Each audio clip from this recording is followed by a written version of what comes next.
know what? I think Gen Z can have its Gen Z stare. The millennials, they can have their pause. Any generation that is not doing as well as their parents' generation can keep their little face malfunction. Because you know what? Not only are we open to work, we're open to housing. Some would even say open to the basic necessities and what we thought was the bare minimum promised out of life. Listen, it's a little rough out here right now. And that's not to say that there's plenty to be grateful for. I am very aware that being born in the United States on its own is a pretty big luxury when we zoom out just a little bit. But I think it's fair to say that a lot of young people are laughing so that they don't cry. But seriously, like we have a defined sincerity problem. Side note, while I was searching for just confirmation bias surrounding my belief that we tend to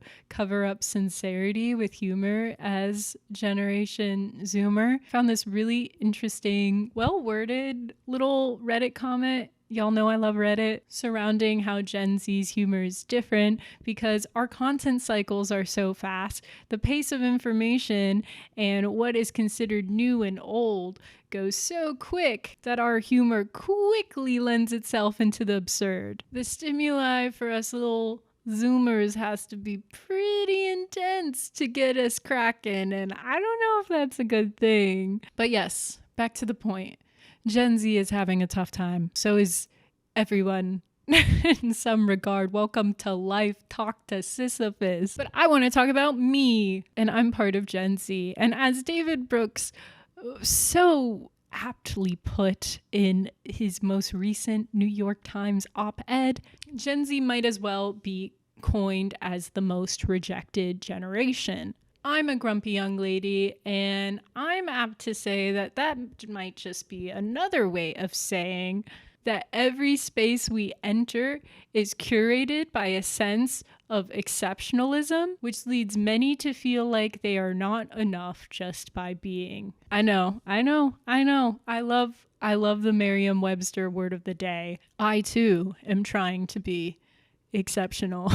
But I'm here to remind you that it's not actually you. And we need to look no farther than some of these select quotes from David Brooks's article. I highly recommend reading the whole thing.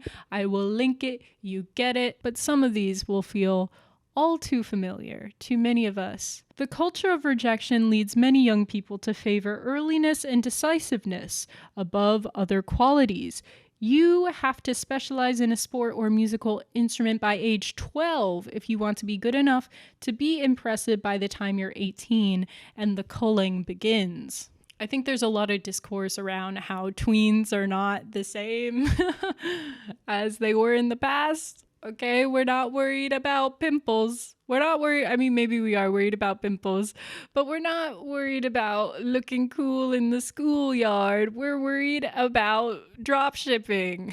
We're worried about how do I create a career before I become too old at the ripe age of like 20. Insane.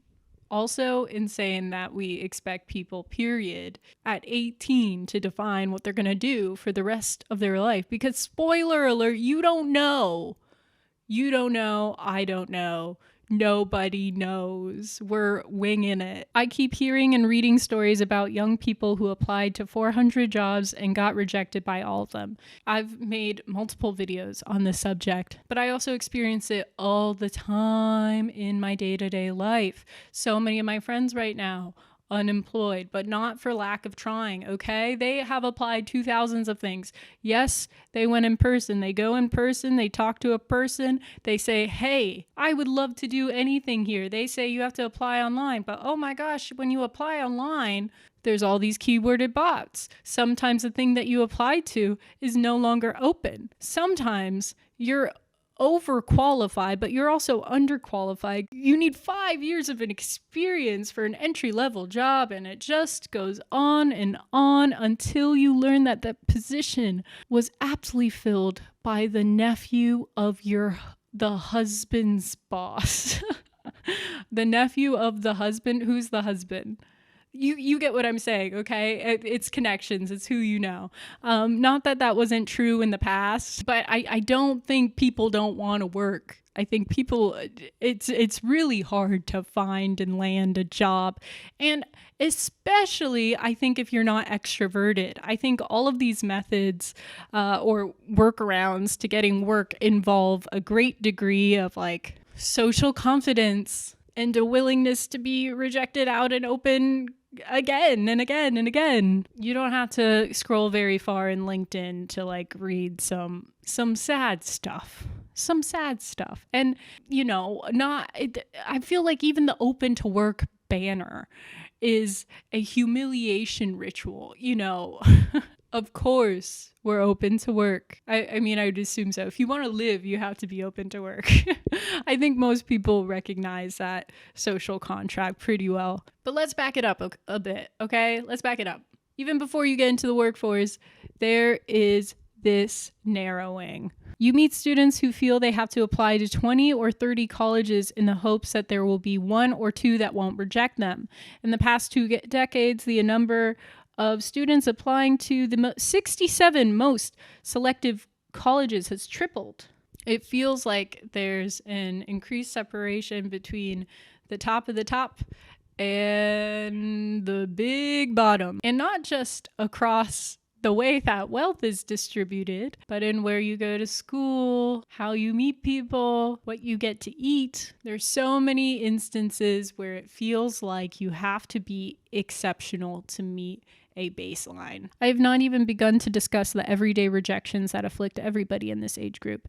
The Instagram posts nobody likes, the cool friend groups that exclude you, the hookup partners who ghost you, the hundreds of times you swipe right on an online dating app only to get no response. By middle school, the system has told them that because they don't do well on academic tests, they are not smart, not winners. That's amongst the most brutal rejections our society has to offer. Well said, Mr. Brooks. No notes there. One thing that I thought was really interesting and alludes to this idea that Kyla Scanlon talked about in the thing I talked about in the last video, is this idea of tool belt pragmatism. So as people are nearing graduation, there seems to be a bit of a tipping point. Some of her friends going into banking and consulting have job offers. They know where they're going to live. They're picking out apartments, shopping for furniture. Many other students aiming vaguely toward creative sectors don't know what they want to do with their lives.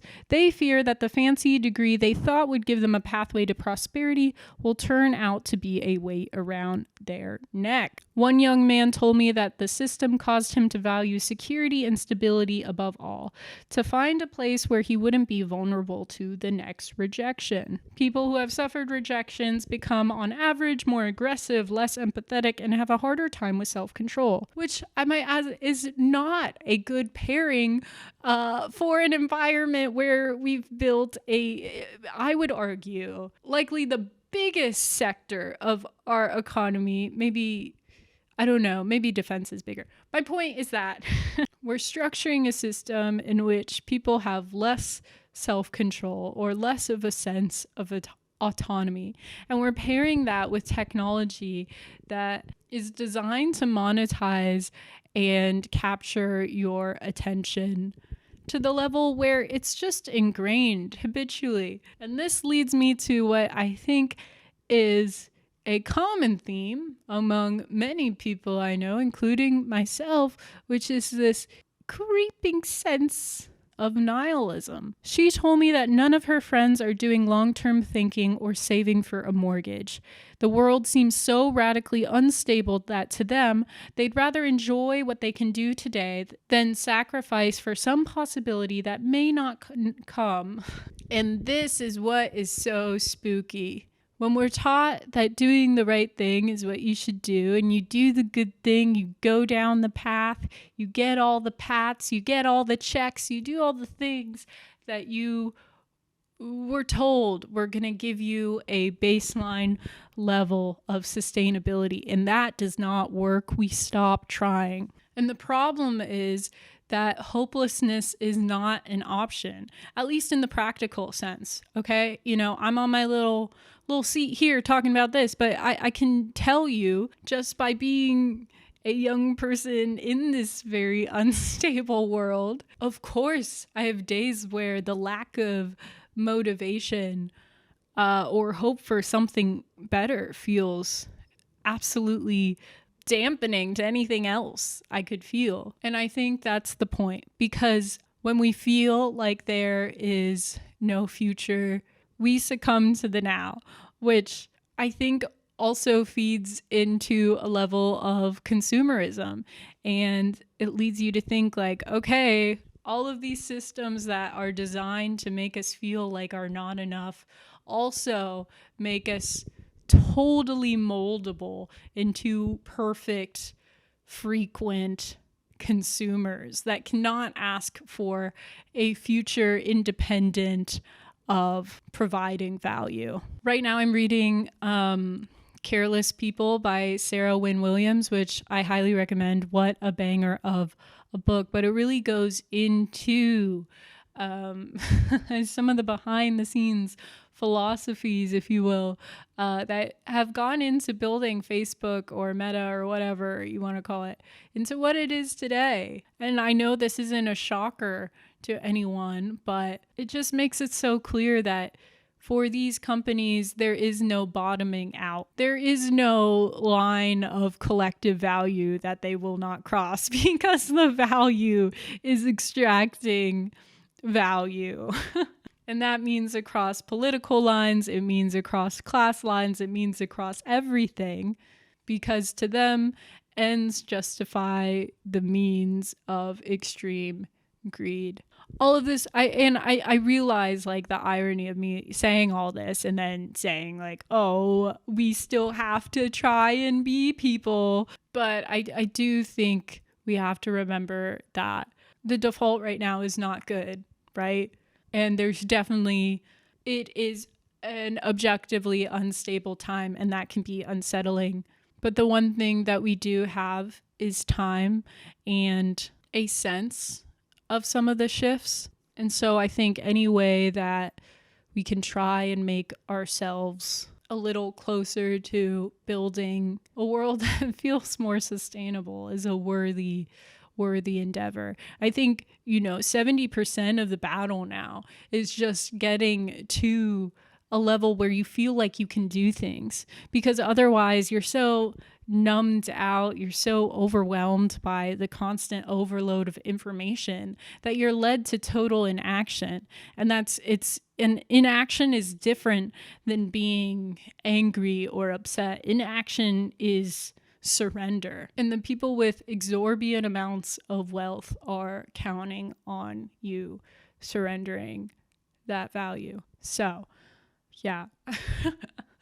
Anyway, yeah, I want to make the one thing that's been so awesome to see, I'm going to make a whole other video about this, but how the comedy scene, with like Stephen Colbert and Jon Stewart and South Park fighting back when they have nothing left to lose, has been really inspiring to see. And I think the collective energy surrounding that is a great example of what people are capable of when we choose to draw a line in the sand when others won't. So yeah, if you are a fellow rejected member of Gen Z, here we are.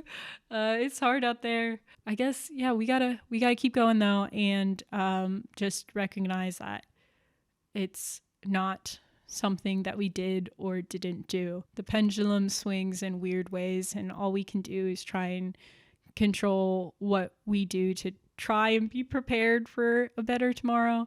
I think we still need to really believe that a better tomorrow can exist, because ultimately that's what's going to drive our action in some way. Yeah. Thanks for watching. I will see you later. Bye.